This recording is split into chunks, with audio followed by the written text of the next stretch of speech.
Hey, what's good, everybody? Welcome into the Coach and Company podcast. We are here most weekdays to support the morning show. If you normally watch on Twitter, something is going on with that platform today, so we were just on YouTube. Now we are getting set for a busy weekend in college football and in the NFL. If you are new to our brand, I am the coach. Thank you for finding us. We have two different YouTube pages, Coach and Company and also BTT. And that's where you find the Coach and Bro show. If you missed it yesterday, you can watch it in its entirety on demand. We had Rad Bod Mikey. I always say it incorrectly. From the Savannah Bananas. He was amazing. You want to see the interview and go and check it out.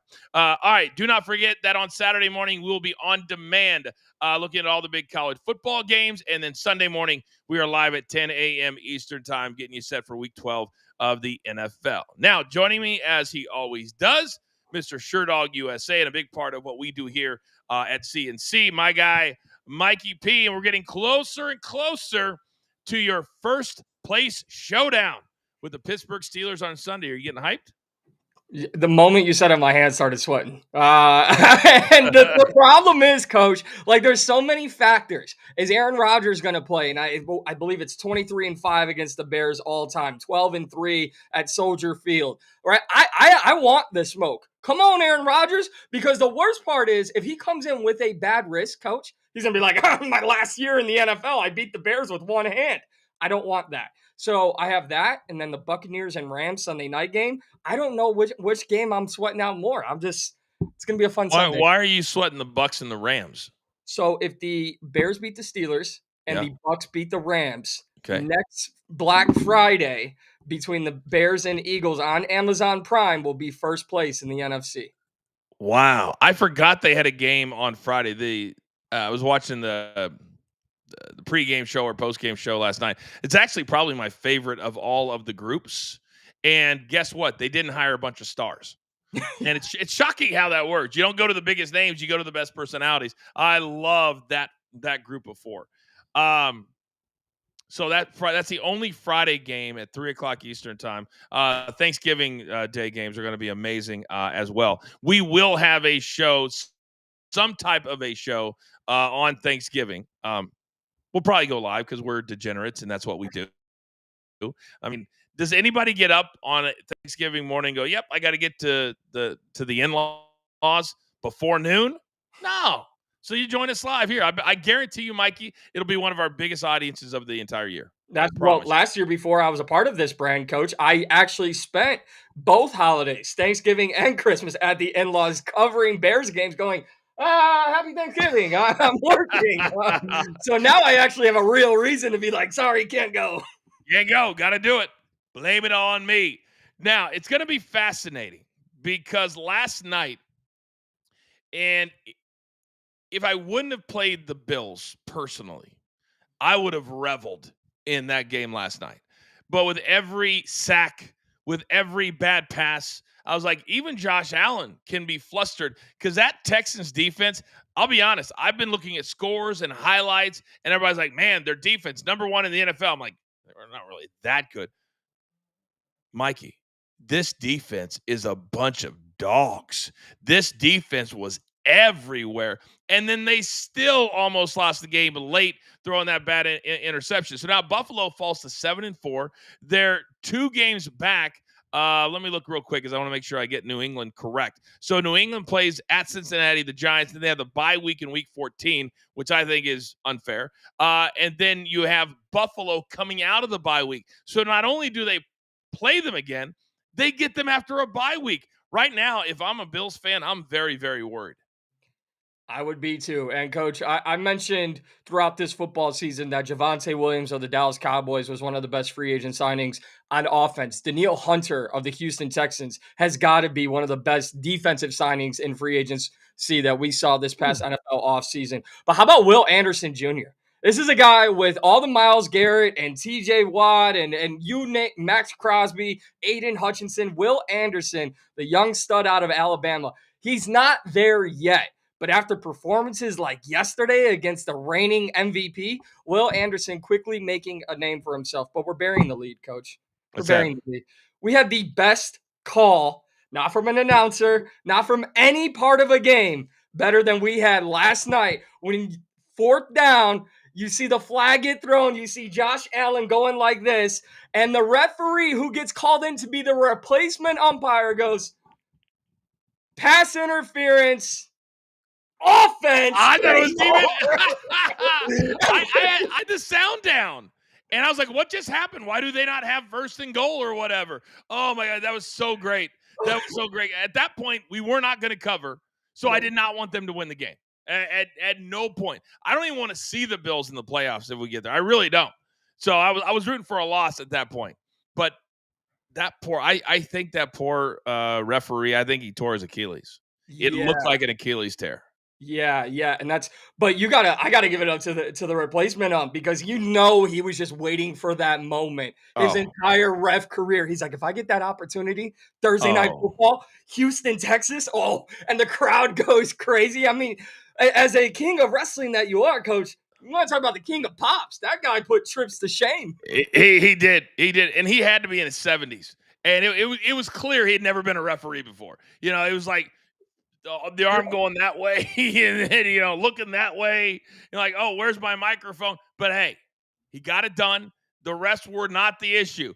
The Nope. 1, 3.5, 5.5, 6.5, 7.5, 8 sacks. That was the issue last night. That was the issue last night. Um, as you watch that defense, I'm saying to myself, if Davis Mills can just hit a few of these, the Houston Texans are a team that nobody wants to play. And I'm telling you right now that um, if you're the Texans, they play Kansas City on Sunday, December 7th. And so they play at the Colts next week, then at Kansas City. And then they have Arizona, Las Vegas, then at the Chargers, and then the Colts. So they have two Colts and then Kansas City. So Houston, it's right there in front of them. And I know Jacksonville's in between them, but realistically speaking, if you're a Texans fan, how confident are you that you can make the playoffs? I would be right now. I'd be very confident.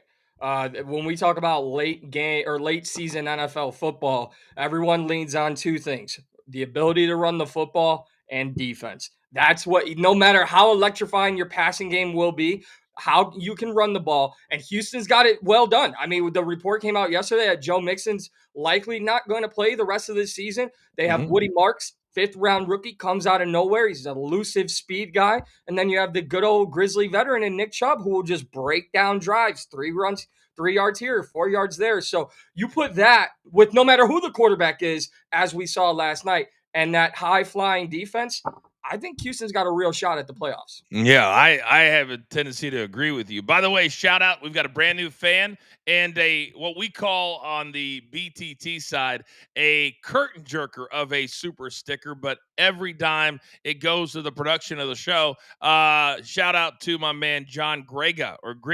Hopefully I got that right. Welcome. Thank you for finding us. We appreciate the super sticker. Thank you very much. We're here every single weekday. Meet Mikey P.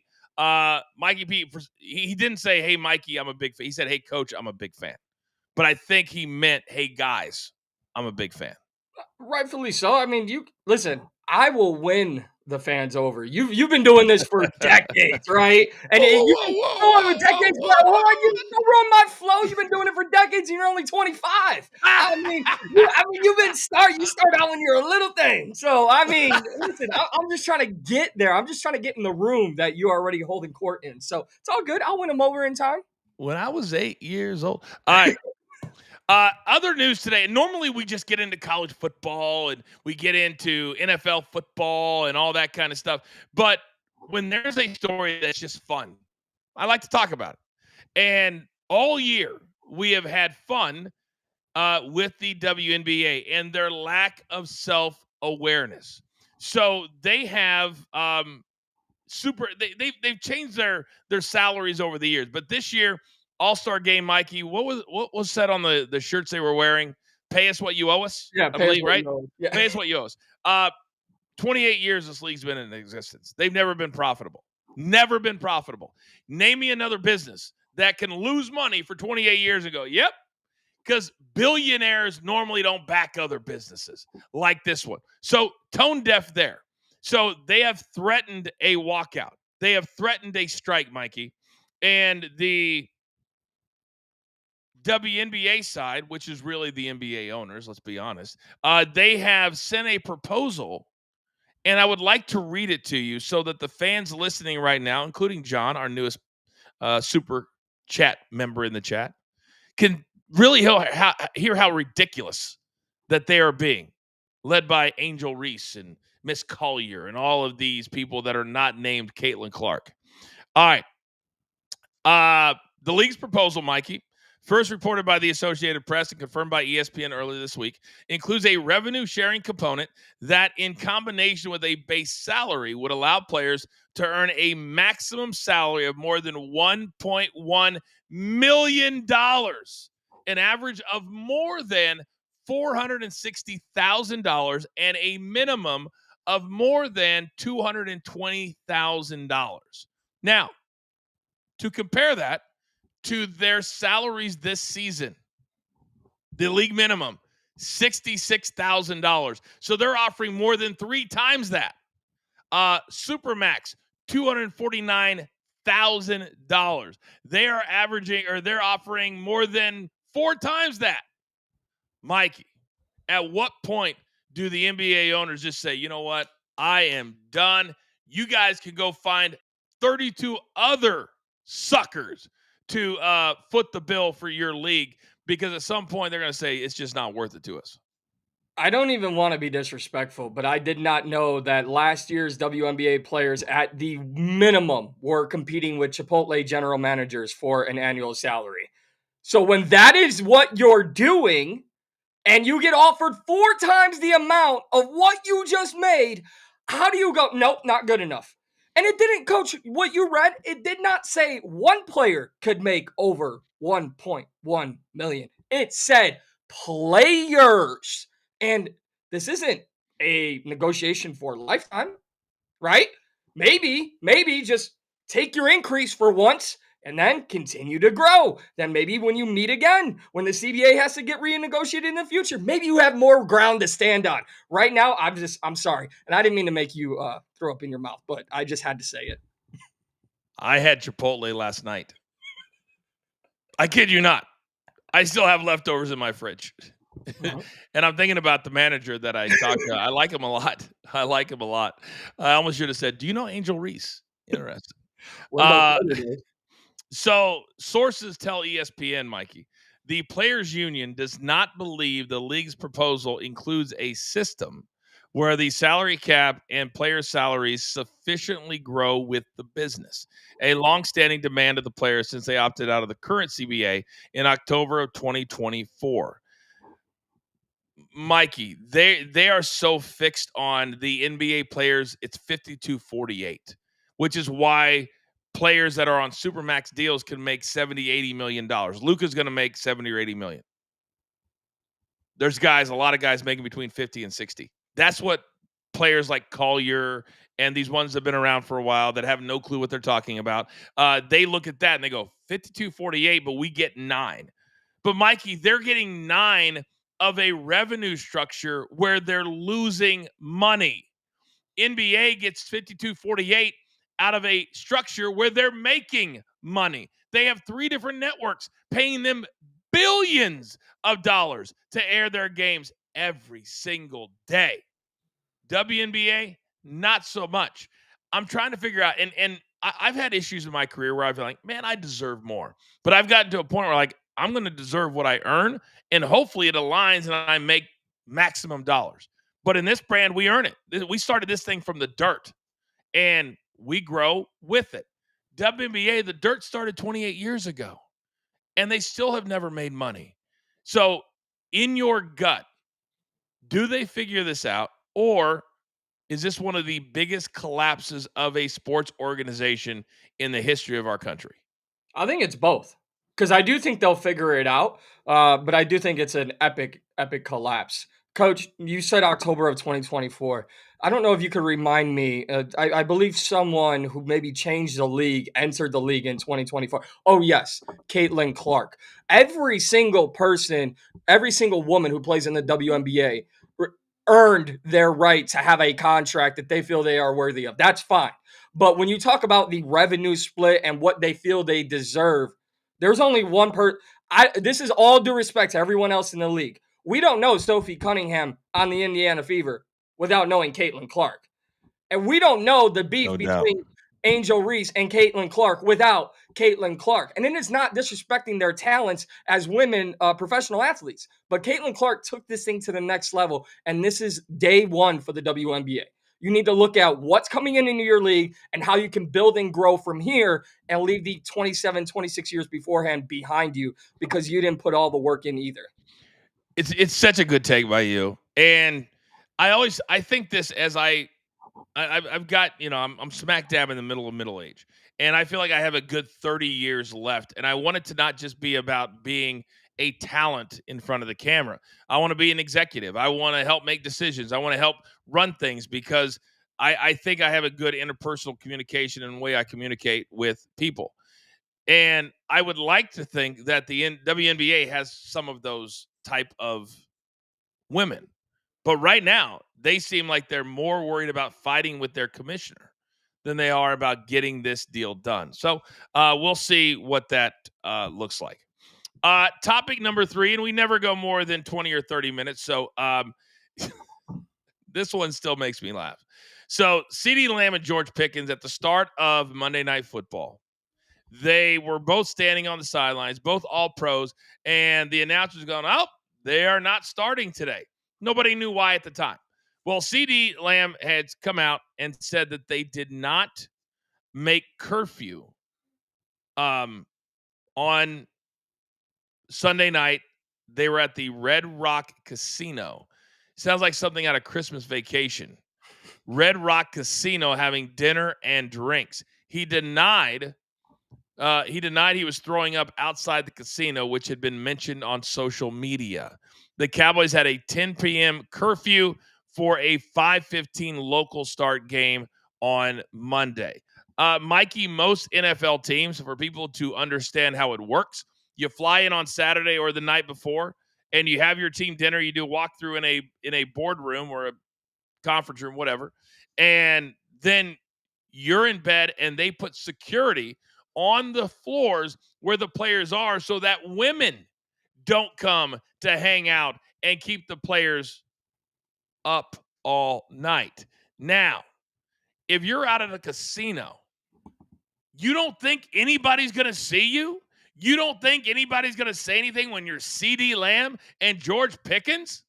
Now, it didn't affect them winning the game, and Pickens had a gigantic game. But what did you make of this story and just how immature, to me, this is for a guy who is a leader on this football team? Well, I'll get to the serious part there in a second, but I've got a few takeaways. Number one, Brian Schottenheimer, Jerry Jones, we need a private jet for George Pickens to Las Vegas before every game. Because if he's going to play like that, he is now the NFL's Dennis Rodman, first and foremost. Secondly, 10 p.m. curfew in Las Vegas. What are we doing? Finally. Don't NFL teams, you know how it works, coach. Don't you get the day off after a game in which you win? Couldn't you maybe, hey, I'll get my own flight. I got enough money. I'll get my own flight. I'm going to stay in Vegas. If we don't have to be back at the facility until Tuesday or Wednesday, I'll see you guys on Wednesday. What are we doing? Very immature. It's a laughable for sure, but there's so many ways to avoid this. And the funniest part about this whole thing to me is when people, when the narrative came out on the broadcast, oh, we don't know why. You don't know why? You don't Stop it. you don't know Stop why. it. At the same time, we had Keon Coleman, a former first round pick, now benched for 2 games for missing a meeting. The number 3 overall pick in this year's draft, Abdul Carter, falling asleep at the team facility and missed a meeting. Really? You don't think we know what's going on? We're in 2025. You're not going to get away with missing curfew, and you're not going to get away with hiding why you missed. It's just ridiculous.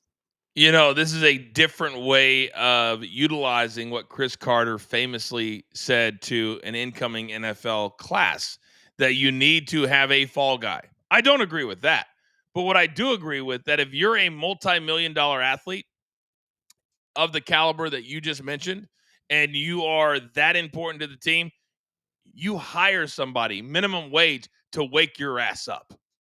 Say, it's okay if you take a nap at the facility. I get it. I get it. But you got to have somebody wait, or tell a coach.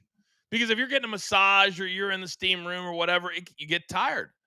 So that one doesn't bother me as much as this one does. And by the way, did you know when the Chiefs won the Super Bowl in Vegas 2 years ago, and um, Travis Kelce was just starting his relationship with Boothang, and between the Super Bowl and the start of training camp, he went to Vegas 5 different times.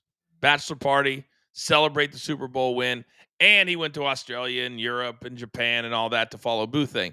But 5 times they went on their own. George Pickens, CeeDee Lamb, you can go on your own. It's an hour flight, hour and 20 minutes, maybe. I've never been. I'm a little jealous, so that's why I've never Whoa, been. whoa, whoa, whoa, whoa, whoa.